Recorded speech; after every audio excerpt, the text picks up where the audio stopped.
অত্যন্ত টেনশনের মধ্যে আছেন, পেরেশানিতার মধ্যে আছেন, দুশ্চিন্তার মধ্যে আছেন, দেওয়ালে পিঠ ঠেকে গেছে, কোনো দিক খুঁজে পাচ্ছেন না, দেওয়ালে পিঠ ঠেকে যায়, এমনও সময় আছে মানুষের কাছে কোনো সহযোগিতা পাওয়া যায় না, মানুষের কাছ থেকে কোনো উপকার পাওয়া যায় না। আর মানুষ যখন বিপদে পড়ে তখন অনেকেই কিন্তু ভুলে যায়, যায় কি যায় না?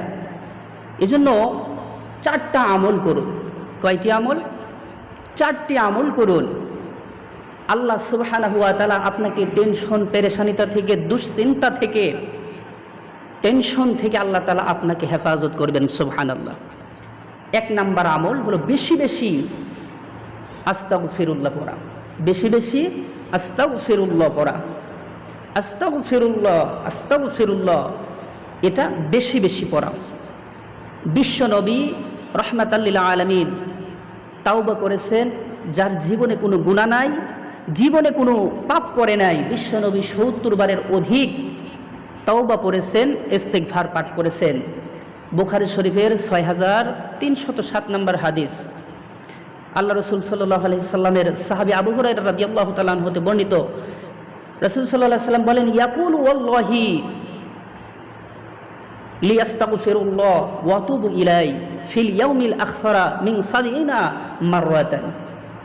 70 বারের অধিক আস্তাগফিরুল্লাহ ওয়া তুবু ইলাই, এই দোয়াটা রাসূল সাল্লাল্লাহু আলাইহি সাল্লাম নিজেই অসংখ্যবার পড়েছেন।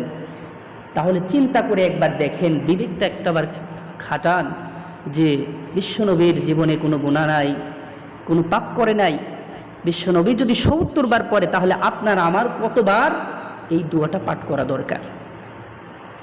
বেশি বেশি ইস্তিগফার পাঠ করা, বেশি বেশি সব সময় যদি আপনি এরকম আস্তাগফিরুল্লাহ পড়তে থাকেন, তাহলে আল্লাহ সুবহানাহু ওয়া তাআলা আপনার টেনশন পেরেশানিতা অভাব অনটন দূর করে দিবেন। সুবহানাল্লাহ। হযরতে আব্দুল্লাহ ইবনে আব্বাস রাদিয়াল্লাহু তাআলা আনহু হতে বর্ণিত, তিনি বলেন, রাসূল সাল্লাল্লাহু আলাইহি ওয়াসাল্লাম বলেন, যে ব্যক্তি আস্তাগফিরুল্লাহ বেশি বেশি পাঠ করবে, আল্লাহ তাআলা তাকে ক্ষমা করে দিবেন। আর তাকে যে রিজিক দিবেন সে কল্পনাও করতে পারবে না, সে চিন্তা করেও পাবে না যে আমি এত রিজিক কোথায় থেকে পেলাম। আল্লাহ তাআলা অপরিমিত অসীম রিজিকের মালিক, তিনি রিজিক দিয়ে দিবেন। সুবহানাল্লাহ। তাহলে 1 নাম্বার আমল হলো আস্তাগফিরুল্লাহ পড়তে হবে। 2য় নাম্বার হলো দরুদ পড়তে হবে। আমার ভাইয়েরা, দরুদের অসংখ্য ফজিলত রয়েছে। বিশ্ব নবী রাহমাতাল লিল আলামিনের উপরে যদি কোনো ব্যক্তি দরুদ পাঠ করে একবার, তাহলে তার আমল নামায় থেকে গুনাহের আমল 10টা কেটে দেওয়া হয়, সওয়াব 10টা দান করা হয়। আল্লাহ তার প্রতি রহমত দান করেন, আল্লাহ তার মর্যাদা বৃদ্ধি করেন, আল্লাহ তাআলা তার সম্পদ বৃদ্ধি করেন। সুবহানাল্লাহ। তাহলে দরুদের আমলটা বেশি বেশি করতে হবে।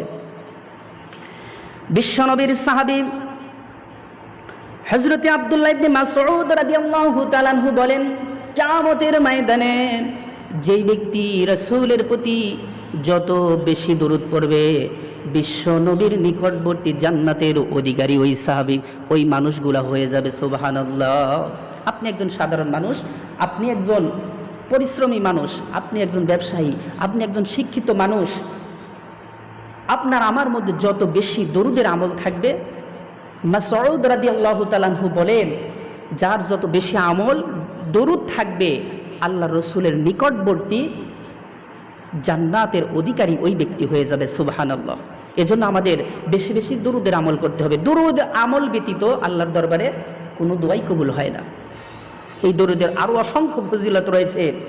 তাহলে 2য় নাম্বার হলো, দরুদের আমল যদি কোনো ব্যক্তি করে, তাহলে তার টেনশন থাকবে না, চিন্তা থাকবে না, দুশ্চিন্তা থাকবে না, পেরেশানিতা হবে না, সে কল্পনাও করতে পারবে না তার সম্পদটা আল্লাহ তাআলা কোন দিক থেকে দিচ্ছে।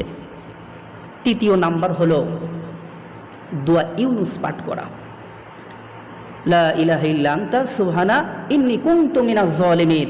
ইউনুস আলাইহিস সালাম মাছের পেটের মধ্যে ছিলেন, বিশাল ঘটনা, সেদিকে যাব না। ইউনুস আলাইহিস সালাম মাছের পেটের মধ্যে একটা মাছ গিলে ফেলছে, আর একটা মাছ সেই মাছকে গিলে ফেলছে। 40 দিন পর্যন্ত এই দোয়াটা পাঠ করার কারণে হজম করতে পারে নাই। তাহলে আজও যারা আমরা কঠিন বিপদে যখন দেওয়ালে পিঠ ঠেকে যাবে, সেই সময় যদি আমরা দোয়া ইউনুস পাঠ করতে পারি, আল্লাহ সুবহানাহু ওয়া তাআলা বিপদ আপদ থেকে আপনাকে আমাকে মুক্তি দান করবেন সুবহানাল্লাহ। আর চতুর্থ নম্বরে আল্লাহর 99টা নাম, এর মধ্যে ইয়া জাল জালালি ওয়াল ইকরাম, ইয়া জাল জালালি ওয়াল ইকরাম, এই নামটা বেশি বেশি আমাদের জপতে হবে। যদি আমরা এই নামটা, আল্লাহর এই নামটা যদি আমরা বেশি বেশি পাঠ করতে পারি, তাহলে আশা করা যায় আমাদের কোনো অভাব থাকবে না, টেনশন থাকবে না, পেরেশানিতা থাকবে না, দুশ্চিন্তা থাকবে না। আপনি বিপদে পড়েছেন, আল্লাহ তাআলা আপনাকে অসীম কুদরতে আপনার সম্পদ বেশি বেশি রিজিক আল্লাহ দান করে দিবেন, আপনার কোনো পেরেশানিতা থাকবে না। আল্লাহ সুবহানাহু ওয়া তাআলা এই 4টা আমল আমাদের করার মতো তৌফিক দান করেন, আমিন। আমি আরেকবার বলি, 4টা আমল। প্রথম হলো বেশি বেশি ইস্তিগফার পাঠ করা, দ্বিতীয় নম্বর হলো দরুদের আমল, তৃতীয় নম্বর হলো দোয়া ইউনুস পাঠ করতে হবে, আর চতুর্থ নামে আল্লাহর যেই নাম 99টি, এর মধ্যে একটা হলো ইয়া জাল জালালি ওয়াল ইকরাম।